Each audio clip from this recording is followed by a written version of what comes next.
Hello, friends, and welcome to the Exams Made Simple. And we are back again with the Hindu Complete Newspaper Analysis for 1st of April 2021. तो 1 अप्रैल 2021 का the Hindu newspaper analysis देखेंगे। शुरू करते हैं आज के questions के साथ जिनके आंसर्स आपको देने हैं। पहला सवाल है, at the time of British rule in India the direct elections were for the first time incorporated under which law और एक्ट। पहली बार डायरेक्ट इलेक्शंस इनमें से कौन से लॉ या एक्ट के तहत हुए थे? Options are, first Indian council act 1892, Indian council act 1909, government of India act 1919 या गवर्नमेंट ऑफ इंडिया एक्ट 1935। तो इनमें से किस लॉ या एक्ट के तहत हुए थे पहली बार डायरेक्ट इलेक्शंस? सेकंड क्वेश्चन है, which of the following principles features of government of India act 1919। 1919 का गवर्नमेंट ऑफ इंडिया एक्ट जो आया था उसके कौन से फीचर्स थे? First is introduced dyarchy at the centre. Second, separated for the first time provincial budget from the central budget. Third, introduced separate representation for Muslim community and sown the seeds of separatism. Fourth, introduced provincial autonomy. इनमें से कौन कौन सी चीज़ें हुई थी in the government of India act 1919? Options are 2 only, 1 and 3 only, 4 only, or 2 and 4 only. Third question है, objective resolution presented by Jawaharlal Nehru in December 1946 is an historic event in the making of constitution. What did this resolution contain? इस resolution में क्या था? Options: abolition of communal electorate, composition of the constituent assembly, the fundamentals and philosophy of the constitution structure, ratified India's membership to the Commonwealth. So these are the three questions for you today. Please do try to answer these questions in the comment section below. Move करते हैं news analysis part में। पहली जो news है वो है, government sharply cuts the rates on the small saving instruments. अब government ने क्या किया है, स्मॉल सेविंग जो इंस्ट्रूमेंट्स होते हैं उनके रेट्स में कट किया है। देखो आपको दिख रहा होगा 12 इंस्ट्रूमेंट्स आते हैं। देखो सबसे पहले आपको ये पता होना चाहिए कितने इंस्ट्रूमेंट्स आते हैं जो कि स्मॉल सेविंग्स के अंतर्गत होते हैं। तो 12 इंस्ट्रूमेंट्स हैं। There are 12 such instruments which come under the small saving schemes. तो ये saving deposit, 1 year time deposit, 2 year time deposit, 3 year time deposit, 5 year time deposit, and 5 year recurring deposit. These are coming under the say small saving scheme. Then senior citizen saving schemes, monthly income account, national saving certificate, public provident fund scheme, kisan vikas patra, sukanya samriddhi scheme. These are all coming under the coming under your small saving. तो ये इतने 12 instruments है अगर आप देखें तो these are the coming under the small saving schemes, ठीक है ना। And theoretically the rate change जो होता है इसमें ये क्वार्टरली अनाउंस होता है। स्मॉल सेविंग स्कीम्स का जो रेट है वो क्वार्टरली अनाउंस किया जाता है। And there was a committee, Shyamala Gopinath panel. Shyamala Gopinath panel जो था वो बनाया गया था जो कि रिकमेंड किया था कि मार्केट लिंक्ड होना चाहिए इनका जो रेट है। तो आपको ये बता दूं मैं, श्यामला गोपीनाथ पैनल, श्यामला गोपीनाथ पैनल था, गोपीनाथ, ठीक है ना। तो ये भी आप याद रखिएगा, अगर आपसे कहीं पूछता है कि श्यामला गोपीनाथ पैनल किससे रिलेटेड है तो आपको पता होना चाहिए कि श्यामला गोपीनाथ पैनल आपका स्मॉल सेविंग स्कीम्स के रेट को जो मार्केट लिंक्ड करने के लिए उसने रिकमेंडेशन दिया था, मार्केट लिंक्ड इंटरेस्ट रेट के लिए दिया था, ठीक है ना। थोड़ा सा बेसिक भी अपन ने बता दिया। Pakistan allows the import of cotton and sugar from India. Pakistan ने कॉटन और शुगर के इम्पोर्ट को अलाउ कर दिया इंडिया से। देखो होता क्या था अभी तक, partially reversing a 2 year old decision to suspend all trade with India. Pakistan ने 2 साल पहले एक ऑर्डर दिया था जिसमें उन्होंने कहा था कि पूरा का पूरा जो ट्रेड है इंडिया के साथ वो हम बंद कर देंगे। सस्पेंड द, जो यहाँ लिखा हुआ है, suspend all trade with India. Pakistan announced on Monday that it would allow the import of cotton and sugar from across the water. तो कॉटन एंड शुगर का इम्पोर्ट वो शुरू करने वाले हैं। देखो रीज़न ये है कि कॉटन शुगर जो है उसका प्राइस इंटरनेशनल मार्केट में काफ़ी ज़्यादा ऑलरेडी बढ़ गया है, ठीक है ना। तो यहाँ पर पाकिस्तान को क्या चाहिए, पाकिस्तान को सस्ते में चाहिए। तो इंडिया में थोड़ा शुगर का प्राइस जो है वो पाकिस्तान से भी कम है, and that is the reason why they are allowing. तो इंटरनेशनल में रिलेशंस के लिए कहा जाता है कि there are no permanent friends and there are no permanent enemies. ये एक लाइन याद रखना, there are no permanent friends, no permanent enemies, there are only permanent interest, ठीक है ना। तो हमेशा व्यक्ति का परमानेंट इंटरेस्ट ही रहेगा। इंटरनेशनल रिलेशंस की बात याद रखना कि there are no permanent friends, there are no permanent enemies, only permanent interest. तो उसके देखो पाकिस्तान जैसी कंट्री भी इंडिया से कॉटन और शुगर लेने के लिए तैयार हो गई है। अगला जो न्यूज़ है, CBI court discharges 3 police officers in Ishrat encounter case. तो 2004 में एक फेमस केस था इशरत जहान encounter case, fake encounter case बोला जाता है, अलेज्ड फेक इनकाउंटर केस बोला जाता है इसको। और इसमें कुछ लोगों के ऊपर इंक्वायरी चल रही थी। अब सीबीआई कोर्ट ने सबको डिस्चार्ज कर दिया है एंड कहा है कि they were all doing their duty, this was not a fake encounter case, therefore no, अब कोई भी उनके अगेंस्ट क्रिमिनल केस नहीं रहेगा। ठीक है ना। सो याद रखिएगा, इशरत जहान famous alleged fake encounter case था। ये अलेज्ड वर्ड है, मतलब कि ऐसा लोग कहते थे उस समय। ठीक है ना। ये 2004 का केस था। This was the case of 2004, याद रखिएगा, this was the case of 2004, remember this. तो सीबीआई के बारे में थोड़े फैक्ट्स आपको बता दूं कि जो ओरिजिन है सीबीआई का, वो स्पेशल पुलिस इस्टेब्लिशमेंट एक्ट के अंतर्गत स्पेशल पुलिस इस्टेब्लिशमेंट जो कि 1941 में सेटअप हुआ था, उसके अकॉर्डिंग हुआ था, उसके द्वारा किया गया। इसका जो एक्ट लगता है जिसके थ्रू ये पावर्स डिराइव करता है सीबीआई आपका, वो है Delhi special police establishment act of 1946। याद रखिएगा, Delhi special police establishment act of 1946 के तहत ये पावर डिराइव करता है। सीबीआई ना ही एक स्टैट्यूटरी बॉडी है, ना ही एक constitutional body, it's neither statutory nor constitutional. ठीक है ना। यहाँ कंफ्यूज मत हो जाना कि आपको लगे कि यार ये तो Delhi special police establishment act से पावर डराइव करता है, तो हम बोल दें कि भैया ये एक स्टैट्यूटरी, नहीं, ऐसा नहीं है। ये सिर्फ पावर डराइव करता है, उसके तहत बना नहीं है। Therefore it is not a statutory body. It is exempted from RTI, RTI से एग्जेम्प्टेड है, जैसे कि एनआईए आरटीआई से एग्जेम्प्टेड है, नेटग्रिड आरटीआई से एग्जेम्प्टेड है, ये भी है। इसका ज्यूरिसडिक्शन, इसके ऊपर कौन सी मिनिस्ट्री का लगता है jurisdiction? Ministry of personnel public grievances and pension, ministry of personnel public grievances and pension का ज्यूरिसडिक्शन लगता है इसके अंतर्गत। ठीक है ना। और ये केसेस देखते हैं, इकोनॉमिक केसेस को, स्पेशल केसेस को, cases of corruption and high profile cases, ये सारे केसेस ये सीबीआई के पास जाते हैं। स्टेट से इनको परमिशन लेनी पड़ती है, तब ये जाकर के इंक्वायरी करते हैं। ठीक है ना, याद रखेगा। आगे मूव करते हैं। NGT tells committee to look into the plea on environmental violations. तो आपके लिए सवाल है कि आप एनजीटी से रिलेटेड जो भी इंपॉर्टेंट फैक्ट्स हैं मुझे बताएं कमेंट सेक्शन में। ठीक है ना। काफ़ी बार मैंने आपको बताया हुआ, तो अब ये कोई नई चीज़ नहीं है एनजीटी आपके लिए। Please do tell me in the comment section below क्या क्या इंपॉर्टेंट फैक्ट्स आप जानते हो। आगे देखते हैं क्या क्या और इंपॉर्टेंट न्यूज़ आइटम्स हैं जिनके बारे में हमको डिस्कस करना है। Still no recognition to the third tier. अब ये जो आर्टिकल है ये लिखा गया है regarding the 15th finance commission. और 15th फाइनेंस कमीशन की क्या अच्छी बातें थी एंड क्या बुरी बातें थी regarding the third tier of government. ठीक है ना। मतलब कि 15th फाइनेंस कमीशन का एनालिसिस है regarding the third tier of the government, यानी कि जो म्यूनिसपैलिटीज़, पंचायत ये हैं, इनके रिगार्डिंग में 15th फाइनेंस कमीशन ने जो रिकमेंडेशंस दिए हैं, उनके अच्छे पॉइंट्स, उनके बुरे पॉइंट्स, ये सारी चीज़ें यहाँ पे डिस्कस ऑथर करेंगे। सबसे पहली बात कि जो थर्ड टीयर है वो आया कैसे, वो 73rd और 74th कॉन्स्टिट्यूशनल अमेंडमेंट एक्ट से आया, बिल्कुल सही बात है। पार्ट 9 और पार्ट 9A जो कॉन्स्टिट्यूशन में इंटर हुआ वो इसी के कारण हुआ, ये भी आप सबको पता होना चाहिए। ठीक है ना। तो यहाँ पे पंचायत एंड म्यूनिसपैलिटीज़ की बात करते हैं। Now there are nearly 2.5 lakh local government and over 3.4 million elected representatives from real democratic base of India. अगर आज करंट की सिचुएशन देखें तो लगभग 2.5 लाख लोकल गवर्नमेंट्स हैं and over 3.4 million elected representatives हैं from the real democratic base of the Indian federal polity. अब देखो यहाँ पे क्या है कि अनलाइक द प्रीवियस कमीशन से हट करके 15th finance commission was in the background of the कोविड-19। यहाँ पे एक चेंज ये था कि कोविड-19 के बैकग्राउंड में 15th फाइनेंस कमीशन काम कर रही थी। ठीक है ना। Therefore they have reinforced significance to the local government. एक चीज़ जो अच्छी हुई है वो ये हुआ है कि जो ये 15th फाइनेंस कमीशन थी, they have reinforced a significance to the local government. क्यों? क्योंकि उनको कोविड-19 देख लिया था उन्होंने, उनको पता चल गया था कि जो बेस लेवल है, जब तक वहाँ पे पार्टिसिपेशन अच्छा नहीं होगा तब तक आपका रिस्पॉन्स अच्छा नहीं बनेगा। ठीक है ना।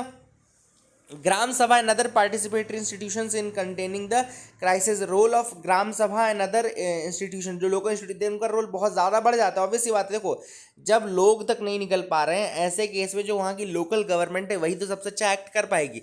तो ग्राम सभा का, और वहाँ पे जो बिल्कुल कहना चाहिए पहले कांटेक्ट में जो गवर्नमेंट है उसका रोल बहुत ज़्यादा इंपॉर्टेंट हो जाता है in delivering the social protection to the people of India. Social protection provide करने के लिए फिर इनका रोल बहुत ज़्यादा बढ़ जाता है। आगे देखें अगर हमें तो ऑथर ने और बहुत सारी चीज़ बताई है। अच्छी चीज़ ये है कि पहले जो शेयर मिलता था डिविजिबल पूल का वो केवल 10,000 करोड़ लगभग 0.78% मिलता था, मतलब कि 0.78%। पुरानी जो फिनेंस कमीशंस थी उन्होंने लगभग 0.78% पैसा ही दिया था टू द लोकल गवर्नमेंट, यानी कि अगर आप कॉर्पस देखेंगे तो 10,000 करोड़ का ज़्यादा से ज़्यादा, ठीक है ना। 15th फाइनेंस कमीशन ने इसको रेज करके 4.23% कर दिया है, 4.23%, यानी कि लगभग 4,36,361 करोड़, 4,36,361 करोड़ रुपए 15 फाइनेंस कमीशन ने दिया है, ठीक है ना। एंड ये अगर हम देखें 52% ज़्यादा है 14 फाइनेंस कमीशन से, है ना, लगभग 52% ज़्यादा। अगर हम अमाउंट की वैल्यू देखें तो 52% ज़्यादा है increase in the vertical share, ठीक है ना। अगर हम इस पे से कुछ ग्रांट जो है, ग्रांट को डिडक्ट भी कर ले, जो ग्रांट की अमाउंट है वो 70,000 करोड़ रखी गई है, अगर हम ग्रांट रिमूव भी कर दे, ग्रांट अगर नहीं मिलती है मान लो, तो भी 4.19% है, जो कि काफ़ी ज़्यादा है अपने आप में, ठीक है ना। That is way more than what other finance commissions were giving. तो हमने देखा किस तरीके से काफ़ी ज़्यादा शेयर जो है वो बढ़ा दिया गया है। आगे देखते हैं तो all the commission since the 11th commission have tied specific items of expenditure to the local grants, मतलब कुछ जो कमीशंस आई थी उन्होंने कुछ स्पेसिफिक आइटम्स बता दिए थे कि कहाँ पे आपको खर्चा करना है, क्या करना है। जैसे जो 15th फाइनेंस कमीशन है उसने भी किया है, और जैसे कि इन्होंने drinking water, rain water harvesting, sanitation, इन सब चीज़ों को प्रायोरिटी दी है, प्राइमरी हेल्थ केयर को प्रायोरिटी दी है, ठीक है ना।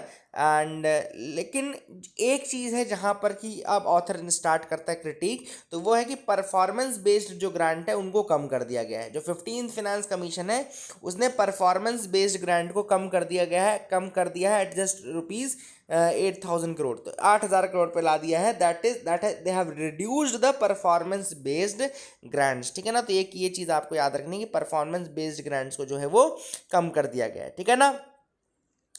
आगे अगर अपन देखें तो 14th finance commission however cut the performance grant share to 10% for gram panchayat and 20% to municipalities with the conditionality that all the local government will have to show improvement in own source revenue. 14th finance commission ने ऐसा किया था कि उसने भी घटाया था, लेकिन उन्होंने कहा था कि हर जो पंचायत और म्यूनिसिपैलिटी उनको ओन सोर्स रेवेन्यू जो है उनमें बढ़ोतरी दिखानी पड़ेगी। आगे कुछ और चीज़ें हैं जो ऑथर ने बताई, जैसे कि important recommendation 15th finance commission ने दिया है एंट्री लेवल क्राइटेरिया का, मतलब कि अगर आपको यूनियन की लोकल ग्रांट चाहिए, if you want to avail the union local grant, है ना, तो आपको कुछ क्राइटेरिया फुलफिल करना पड़ेगा। एक्चुअली ये जो है ये परफॉर्मेंस लिंक्ड उन्होंने कर दिया है कि अगर आपको ग्रांट चाहिए, यूनियन की ग्रांट चाहिए, then you will have to do certain things. For example panchayat के लिए कंडीशन ये है कि online submission of annual accounts for the previous year and audited accounts for the year before. Urban local governments के लिए condition है 2 more conditions are specified. Urban local government के लिए 2 और कंडीशंस है, जैसे जिसमें कि after 21-22 fixation of minimum floor for property tax rates by the relevant state followed by consistent improvement in the collection of property tax, मतलब कि आपको minimum floor for property tax rate set करना पड़ेगा। दूसरी बात, आपको इंक्रीज दिखाना पड़ेगा in the property tax rates collections, ठीक है ना। प्रॉपर्टी रेट्स वाली बात इकोनॉमिक सर्वे ऑलरेडी बोल चुका है कि प्रॉपर्टी रेट्स को, प्रॉपर्टी टैक्स जो है उसको लोकल गवर्नमेंट से कलेक्ट करवाया जाए, उसमें काफ़ी ज़्यादा रेवेन्यू आ सकता है। कई स्टेट्स ऐसे हैं जहाँ पे प्रॉपर्टी टैक्स पूरी तरीके से लिए नहीं जा रहे हैं, ठीक है ना। अब ऑथर ने यहाँ पे कहा है कि एक चीज़ जो नहीं समझ में आ रही कि इस क्राइटेरिया से ग्राम सभा को, ग्राम पंचायत को क्यों छोड़ दिया गया है, स्पेशली जो एफ्लुएंट पंचायत है उनको क्यों छोड़ा गया। मतलब आपने एंट्री लेवल जो क्राइटेरिया था वो ठीक है डाला आपने, लेकिन आपने कहाँ कहाँ डाला, आपने पंचायत के लिए डाला, आपने सॉरी इनके लिए डाला, म्यूनिसपैलिटीज़ के लिए डाला, लेकिन it is still not clear why the gram panchayat are left out from this, ठीक है ना। मतलब कि ये प्रॉपर्टी टैक्स वाली चीज़ से आगे अगर हम मूव करते हैं, देखते हैं और क्या इंपॉर्टेंट पॉइंट्स ऑथर ने यहाँ पे बोले हैं। वो है यहाँ पे interestingly neither the 15th finance commission nor the earlier took pains to examine how and where the financial reporting system has failed. सबसे पहली बात तो एक ये इंपॉर्टेंट चीज़ है कि ना ही 15th फाइनेंस कमीशन ने या ना ही उसके पहले की कमीशन ने, ये किसी भी कमीशन ने देखने की कोशिश नहीं की कि कहाँ पर हमारा जो फाइनेंशियल रिपोर्टिंग सिस्टम है वो फेल कहाँ पर हुआ है, रिलायबल डेटा क्यों नहीं मिल पा रहा है पंचायत और म्यूनिसपैलिटीज़ के रिगार्डिंग, ताकि गुड गवर्नेंस को इंप्रूव किया जा सके। बिना डेटा के तो गुड गवर्नेंस इंप्रूव नहीं होगा, तो वो डेटा क्यों नहीं मिल पा रहा है। This is the big question that has been asked by the author. आगे मूव करते हैं, देखते क्या इंपॉर्टेंट है, इक्वलाइजेशन प्रिंसिपल। अब यहाँ पे ऑथर ने कहा है कि there was an Alma Ata declaration of the WHO ने एक अल्मा आटा डिक्लेरेशन किया था। ये बहुत इंपॉर्टेंट है, इसको लिख लेना, अपने नोट्स में भी ऐड कर लेना प्रीलिम्स की। अल्मा आटा डिक्लेरेशन किसका है, डब्ल्यूएचओ 1978। इसने कहा था कि एक integrated local government centric approach होनी चाहिए, integrated local government centric approach होनी चाहिए जो कि फोकस करे वाटर, सैनिटेशन, शेल्टर, इन सब चीज़ों पे। सबसे बड़ी बात जो ऑथर बोलता है वो ये कहता है कि इंटीग्रेटेड अप्रोच नहीं है, चाहे वो 15th फाइनेंस कमीशन को आप देख लो, चाहे कुछ भी देख लो, अल्मा आटा डिक्लेरेशन के अकॉर्डिंग जो इंटीग्रेटेड अप्रोच की बात की जाती है ना, it is still not there, अभी भी वो नहीं है। And there is no greater recognition to the third tier in balancing act, मतलब थर्ड टीयर का भी जो रोल है उसको इतना ज़्यादा इंपॉर्टेंस नहीं दिया जा रहा है, ठीक है ना, ये भी आपको याद रखना है। Although the 15th Finance Commission outlines 9 guiding principles as the basis of the recommendation to local government, there is no integrated approach. 9 guiding principles को ध्यान में रख करके 15th Finance Commission ने रिकमेंडेशन ज़रूर दिए हैं, लेकिन अभी भी इंटीग्रेटेड अप्रोच को उन्होंने दिमाग में नहीं रखा है। प्लस उन्होंने पब्लिक फाइनेंस को एज अ इंटीग्रेटेड होल नहीं लिया है। They have not taken public finance as a integrated whole, उन्होंने बिल्कुल दिमाग में अलग से इसको एक सिलो में यानी कि एक मोनोलिथ में इसको देखा है। It is equally important to note that the criteria used by the 15th Finance Commission for determining the distribution of grant to the states for local government, it employed population census 2011 90% and area 10%। तो उन्होंने population को 90% का weightage दिया और area को 10% का weightage दिया है, ठीक है ना। लेकिन ये जो एक अप्रोच है इसमें equity and efficiency criteria sideline है, तो मतलब ये नहीं देख रहे हैं ना हम कि वो कौन सी पंचायत ने, कौन सी म्यूनिसपैलिटी ने ज़्यादा अच्छा परफॉर्मेंस किया था, किसको ज़्यादा ज़रूरत है, ये नहीं, हम सिर्फ पॉपुलेशन और एक एरिया देख रहे हैं। तो इससे इक्विटी और जो एफिशिएंसी वाला क्राइटेरिया है वो सब साइडलाइन हो जाते हैं, मतलब कि उनको फिर वैल्यू नहीं मिल पाता है, ठीक है ना। तो these are the things which are important, और ऐसी चीज़ें हमको करनी है कि एफिशिएंट जो पंचायत उनको भी हमको और पैसा देना चाहिए, और ज़्यादा उनको और ज़्यादा कहना चाहिए कि मोटिवेट करना चाहिए, इंसेंटिव बेस्ड और देने चाहिए, है ना, तो उनको कम करने की ज़रूरत नहीं थी। तो these are the things which author says. Alma Ata declaration prelims के लिए इंपॉर्टेंट है, आप उसको याद रखिएगा, ठीक है ना। आगे मूव करते हैं, देखते हैं और क्या इंपॉर्टेंट न्यूज़ आइटम्स है जिनके बारे में डिस्कस करना है। You can move with me. Military farms shut down after 132 years. तो अब यहाँ पर मिलिट्री फार्म्स को बंद करने का डिसीजन ले लिया गया है, ठीक है ना। क्लोजिंग सेरेमनी हो गई है, it was held on Wednesday and military farms have shut down now. अब हुआ क्यों है ये मिलिट्री फार्म्स का शटडाउन? देखो, पहले तो बहुत सारी कमीशन है जिन्होंने रिकमेंडेशन दिया है, उसमें से सबसे इंपॉर्टेंट जो कमीशन है वो है शेकातकर कमेटी, ठीक है ना। मैं लिख देता हूँ Shekatkar committee. This is the committee which was formed actually में, जो कि आपके कॉम्बैट उससे रिलेटेड है। देखो यहाँ पे लिखा है DB Shekatkar committee which was appointed to recommend measures to enhance combat capability. मतलब एक्चुअली में इसको बनाया गया था कॉम्बैट कैपेबिलिटी को इनहेंस करने के मेजर्स बताने के लिए, लेकिन उन्होंने बीच में ये भी बताया कि जो फार्म्स है उनको शट डाउन कर देना चाहिए। इसके पहले क्वार्टर मास्टर जनरल ब्रांच बनाई गई थी 2012 में, उसने भी यही रिकमेंड किया था कि आर्मी फार्म्स को, मिलिट्री फार्म्स को बंद कर देना चाहिए। क्यों? ताकि जो डिफेंस एक्सपेंडिचर है उसको हम रीबैलेंस कर सके, डिफेंस एक्सपेंडिचर को रीबैलेंस किया जा सके। पहला जो डिफेंस फार्म है वो कब खोला गया था, मैं यहाँ पे आपको बताता हूँ। देखो यहाँ पे वो फैक्ट लिखा हुआ है, द फर्स्ट मिलिट्री फार्म, पहला मिलिट्री जो फार्म है that was raised in February 1889, 1889 में पहली बार ये इलाहाबाद में खोला गया था, पहला मिलिट्री फार्म। तो इसको बंद करने की बात जैसे मैंने आपको बता दिया है, आप इसको याद रखिएगा। Military farms are being shut down now and this is done to rebalance the defence expenditure. DV Shekatkar committee ज़रूर याद रखिएगा, जो कि कॉम्बैट कैपेबिलिटी के लिए बनाई गई थी, लेकिन उसने भी यही रिकमेंडेशन दिया है।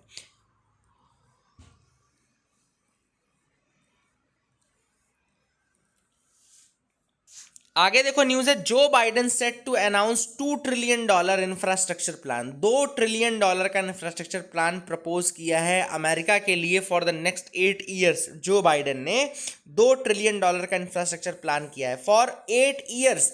They are rebuilding America infrastructure from roads, bridges to high speed internet infrastructure to water pipes, everything will be rebuild bye them. ठीक है ना। इसको कहा गया है the American jobs plan. The American jobs plan अगर आपसे कोई पूछता है क्या है, तो रिसेंटली जो $2 ट्रिलियन का इंफ्रास्ट्रक्चर प्लान बनाया है अमेरिकन जॉब्स प्लान। ऑब्वियसली बात है, जब रोड ये सब दोबारा बनेंगे तो फिर से जॉब क्रिएट होंगे। ठीक है ना। तो वही वाली बात है कि जैसे बोलते थे ना, फेमस इकोनॉमिस्ट ने कहा था कि अगर आपके पास जॉब नहीं है तो आप लोगों से गड्ढा खुदवाइए और फिर वो गड्ढा भरवाइए, है ना, यही जॉब क्रिएट कर लो, वो भी अपने आप में बहुत बड़ी बात है। तो अमेरिकन जॉब्स प्लान के अंतर्गत यही किया गया है। एंड एक तरीके से चाइना को ओवरकम करने के लिए भी ये एक मुहिम है जो कि छेड़ी जा रही है। ठीक है ना। जो बाइडेन ने किया द अमेरिकन जॉब्स प्लान अगले 8 सालों के लिए फॉर द नेक्स्ट 8 ईयर्स। तो ये आपको बता दिया मैंने, याद रखिएगा। आगे मूव करते हैं, देखते हैं क्या इंपॉर्टेंट न्यूज आइटम्स है।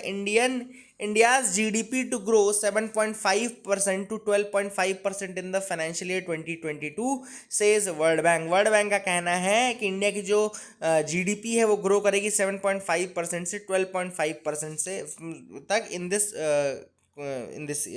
2022। तो ये उन्होंने एक्चुअली एक रिपोर्ट निकाली थी जिसका नाम है south Asia economic focus, south Asia वैक्सीनेट्स report. South Asia economic focus, south Asia वैक्सीनेट्स report उन्होंने निकाली है, और उसमें उन्होंने कहा है कि इतने परसेंट ग्रो करने की संभावना है। ठीक है ना। तो that is the thing which is important. South Asia economic focus, south Asia वैक्सीनेट्स report किसने निकाली है? ये वर्ल्ड बैंक निकाली। अगर आपसे कोई पूछे, government retains 4% inflation target for RBI's rate panel for 2021-26। तो ये 2021 से 26 के लिए गवर्नमेंट ने 4% इन्फ्लेशन टारगेट जो है, इन्फ्लेशन टारगेटिंग जो होती है ना 4 ± 2% की, उसको ही अभी भी उन्होंने रिटेन किया हुआ है। ये भी आपको याद रखना है, 4 ± 2% फॉर द पीरियड ऑफ 2021-26। अब आप सबको पता होना चाहिए, पहले जो ये सब डिसीजंस थे मॉनेटरी पॉलिसी के, यानी कि रिवर्स रेपो, रेपो रेट, ये सब कौन लेता था? ये गवर्नर लेता था। अब एक मॉनेटरी पॉलिसी कमेटी बना दी गई जो कि एक स्टैट्यूटरी और इंस्टीट्यूशनलाइज्ड फ्रेमवर्क है। आरबीआई एक्ट 1934 में अमेंडमेंट करके इसको बनाया गया है मॉनेटरी पॉलिसी कमेटी। इसमें 6 मेंबर्स होते हैं। ठीक है ना। एंड ये भी आपको याद रखना है। एक कमेटी थी डिप्टी गवर्नर उर्जित पटेल द्वारा हेडेड कमेटी थी, उसने रिकमेंड किया था कि मॉनेटरी पॉलिसी कमेटी बनाई जाए। उर्जित पटेल कमेटी थी, उसने रिकमेंड किया था। गवर्नर जो होता है वो इसका एक्स ऑफिशियो चेयरमैन होता है इस कमेटी का, ये भी आपको याद रखना है। कमेटी में 6 मेंबर्स होते हैं चेयरमैन को मिला करके। 3 जो रहते हैं वो आरबीआई की तरफ से रहते हैं, 3 जो रहते हैं वो गवर्नमेंट के नॉमिनीज रहते हैं। ठीक है ना। एंड डिसीजन जो होते हैं वो मेजॉरिटी वोट से लिए जाते हैं। गवर्नर के पास कास्टिंग वोट रहता है अगर टाई हो जाता है तो। मॉनेटरी पॉलिसी कमेटी क्या डिटरमाइन करती है? पॉलिसी इंटरेस्ट रेट, यानी कि repo rate. Policy interest rate क्या होता है? Repo rate. रेपो रेट को करती है, और टारगेट जो है वो 4% का रखते हैं। रेपो रेट क्या है? रेपो रेट वो रेट है जिससे बैंक जो रहते हैं वो रिजर्व बैंक से पैसा लेते हैं। अगर रिजर्व बैंक से पैसा ले रहे हैं तो रिजर्व बैंक अगर लैंड कर रहा है तो रेपो रेट पे। रिवर्स रेपो में अगर आरबीआई बोरो कर रहा है मनी तो उसको रिवर्स रेपो बोलते हैं। फिर एक टर्म इस न्यूज़ में आया था, लिक्विडिटी एडजस्टमेंट फैसिलिटी। तो लिक्विडिटी एडजस्टमेंट फैसिलिटी एक टूल है मॉनेटरी पॉलिसी का, जिसमें जो अलाउ करता है बैंक्स को to borrow money through repurchase agreements. मतलब कि रीपर्चेज एग्रीमेंट के थ्रू जो मनी बोरो करते हैं ना, वो होते हैं आपके लिक्विडिटी एडजस्टमेंट फैसिलिटी। एंड आपका एक होता है मार्जिनल स्टैंडिंग फैसिलिटी। ये भी एक विंडो है for scheduled banks to borrow overnight from RBI. Overnight के लिए जब पैसे लिए जाते हैं इन एन इमरजेंसी सिचुएशन, जब inter bank liquidity dried up हो जाएगा, इंटर बैंक लिक्विडिटी खत्म हो गई है, तो ओवरनाइट के लिए आरबीआई से पैसा आप ले सकते हो मार्जिनल स्टैंडिंग फैसिलिटी के तहत। कैश रिजर्व रेशियो आपको पता होना चाहिए कि बैंक्स जो रहते हैं वो कुछ परसेंट अपने जो टोटल उनके पास नेट पैसा रहता है उसका कुछ परसेंट उनको अपने पास कैश के रूप में सेव करके रखना पड़ता है। वो आपका कैश रिजर्व रेशियो होता है। ठीक है ना। तो एक स्टैट्यूटरी रिजर्व रेशियो भी होता है, वो क्या होता है वो आप मुझे बताएंगे कमेंट सेक्शन में। So that is the question to you. अगला जो न्यूज़ है वो स्पोर्ट्स सेक्शन से, या एथलेटिको मोहन बागान की बात चल रही है। तो एक फुटबॉल क्लब है, इंडियन प्रोफेशनल फुटबॉल क्लब है, based in salt lake stadium Kolkata. ये कहाँ पे बेस्ड है? सॉल्ट लेक स्टेडियम कोलकाता में ये बेस्ड है, याद रखना।